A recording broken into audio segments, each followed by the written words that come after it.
प्रभू तुम्हा बरोबर असो आणि तुमच्या अंतर्यामी. योहान लिखित पवित्र शुभवर्तमानातून घेतलेले वाचन. हे प्रभू तुझा गौरव असो. मी तुम्हाला खचित खचित सांगतो, गव्हाचा दाणा जमिनीत पडून मेला नाही तर तो एकटाच राहतो, आणि मेला तर पुष्कळ पीक देतो. तो आपल्या जीवावर प्रीती करीतो, तो त्याला भुकेल, आणि जो या जगात आपल्या जीवाचा द्वेष करीतो तो त्याचे सार्वकालिक जीवनासाठी रक्षण करेल.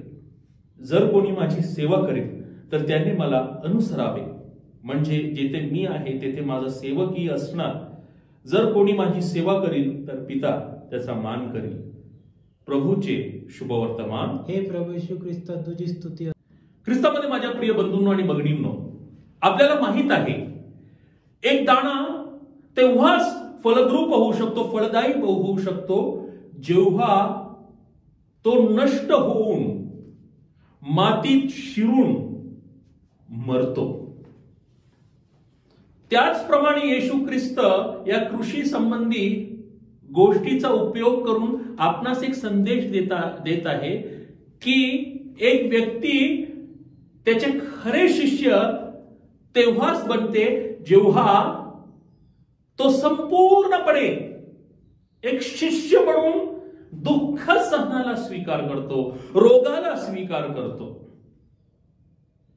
क्लेशाला स्वीकार करतो व आपले दुःख येशूच्या दुःखाबरोबर एकरूप करतो, त्याच्या क्रूसाबरोबर एकरूप करतो. त्याच्याशिवाय तो त्याचे शिष्य होऊ शकत नाही. आणि संत लॉरेन्स यांनी सुद्धा अशीच केली. ते एक उपयाजक होते.